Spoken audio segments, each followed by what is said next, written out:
యాక్చువల్‌గా ఇట్లాంటి ఒక వీడియో ఇవ్వాల్సి వస్తుందని అసలు ఏ రోజు అనుకోను.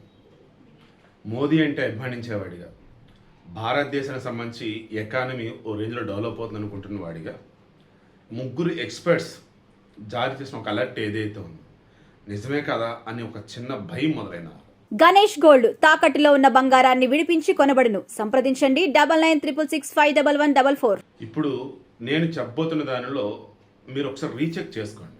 అప్పుడు మీకు అర్థమైంది.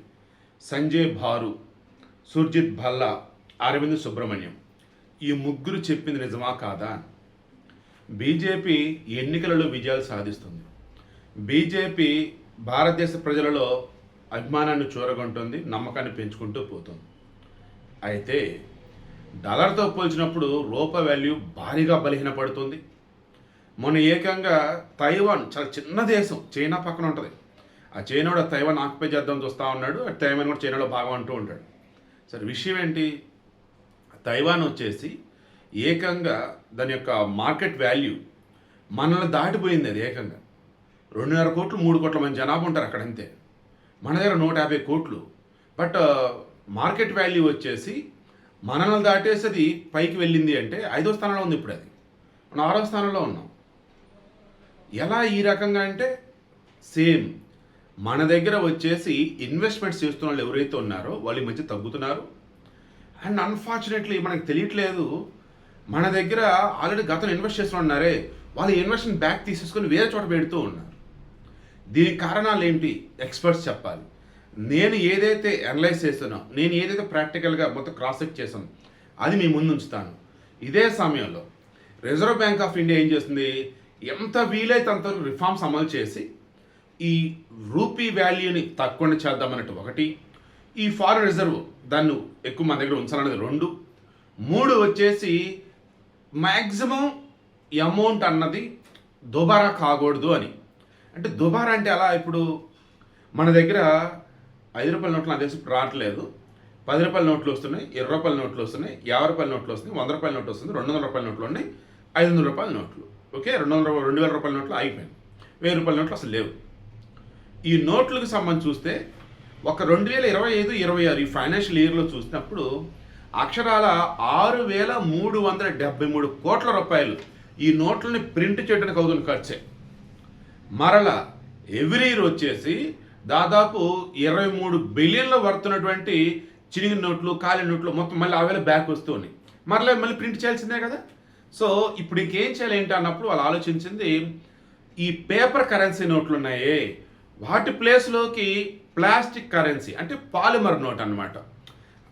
నోట్లాగే ఉంటే బట్ తడవదు, ఓకేనా, చెరగదు, ఎక్కువ నాళ్ళు ఉండిద్ది, షెల్ఫ్ లైఫ్ అంటారు చూసారా, జీవితకాలం ఎక్కువ అనేది ఉంటుంది.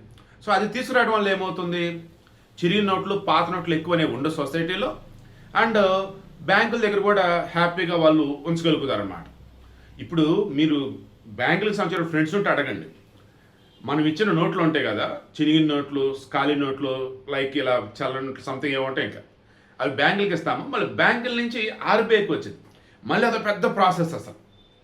సో ఇవన్నీ తగ్గాలి అంటే ఈ పాలిమర్ నోట్లు కరెక్ట్ అని చెప్పేసి అనుకున్నారు. యాక్చువల్గా 2012లో మన్మోహన్ సింగ్ ప్రధానిగా ఉన్నప్పుడు ఈ పాలిమర్ నోట్లు తీసుకొద్దామని అనుకున్నారు. ఒక 5 నగరాలు ఇంప్లిమెంట్ చేద్దాం అనుకున్నారు. బట్ ఏమైందేమో కొన్ని టెక్నికల్ ఇష్యూస్ వల్ల అది సాధ్యం కాదు. బట్ రీసెంట్గా మరలా ఆర్బీఐ వాళ్ళు ఏం చేశారు, అటు బాంబే, పాట్నాలో ఈ ఆర్బీఐ బోర్డు సమావేశం జరిపినప్పుడు మ్యాక్సిమం ఇంక అంతా కూడా లేదు ఇక ప్లాస్టిక్ నోట్లు తేవాల్సిందే అన్నారు. మరి ప్లాస్టిక్ నోట్లు తీసుకొస్తే నకిలీ కరెన్సీ అరికట్టగలమా అంటే 100% అని అంటున్నారు. తర్వాత ఏటీఎంలో పెట్టినప్పుడు ప్రాబ్లం రాదంటే ప్రాబ్లం రాదు, మన దగ్గర టెక్నాలజీ ఉంది, జస్ట్ అప్గ్రేడ్ చేస్తే చాలు అన్నారు.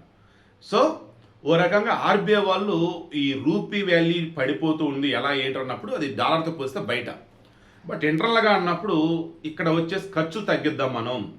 అండ్ ఈ నోట్లు ఏవైతున్నాయో పాత నోట్లు అవి చెరకుండా చూసుకుందాం, పాత పడకుండా చూసుకుందాం.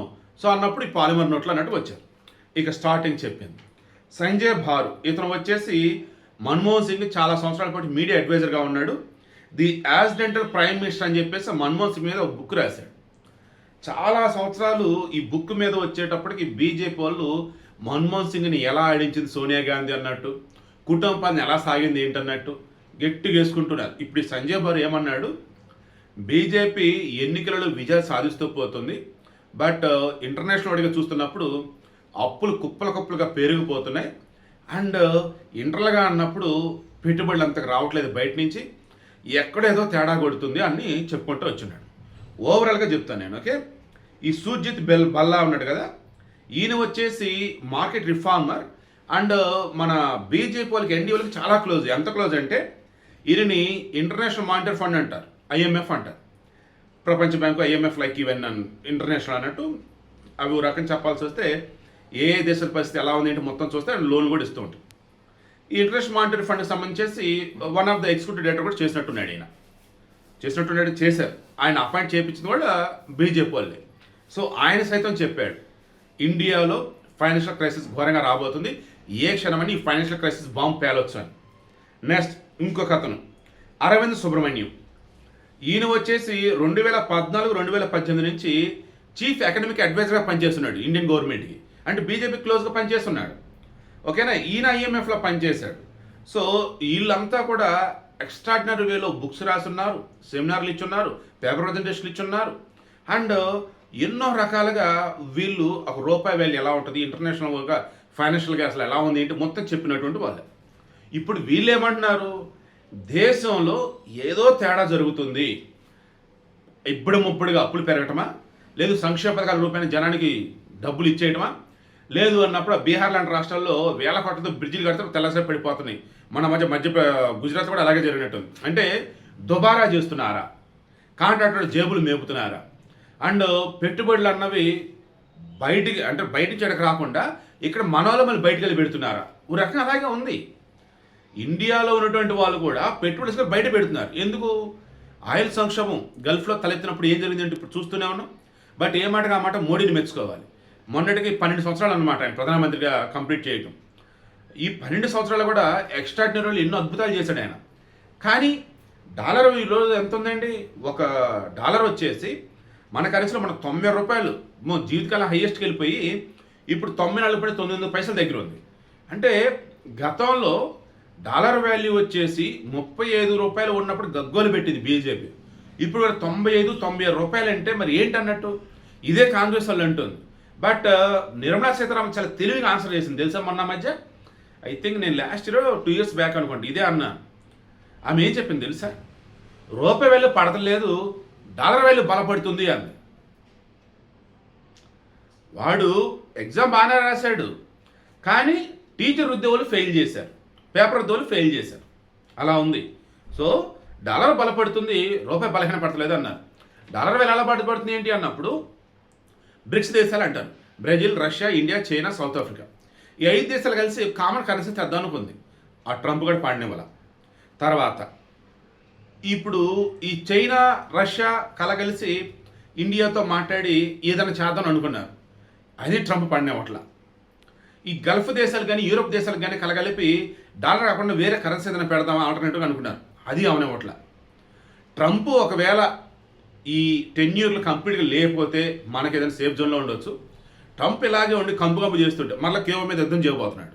ఇరాన్ అయిపోతే మళ్ళీ క్యూబా మీదకి వెళ్తున్నాడు. సో ఈ ట్రంప్ చేస్తున్న కంపు, ఇంటర్నేషనల్ మార్కెట్ ఒడిదుడుగులు, మన దగ్గర వచ్చేసి ఏవైతే రావాల్సినో చాలా వరకు బయట నుంచి కొనుక్కోవాలి. మనం వచ్చేసి సెల్ఫ్ సఫిషియెంట్ అనేవి ఇక్కడ మనం లేము. ఏదో కొన్ని విషయాల్లో ఉన్నాం తప్ప చాలా వరకు బయట నుంచి ఇంపోర్ట్ చేసుకోవాల్సి వస్తుంది మనం. అదే అతి పెద్ద క్రైసిస్ని క్రియేట్ చేయబోతుందని చెప్పేసి వీళ్ళంతా చెప్తూ ఉన్నారు. మీరైతే జాగ్రత్త, డబ్బుని పొదుపుగా వాడుకోండి.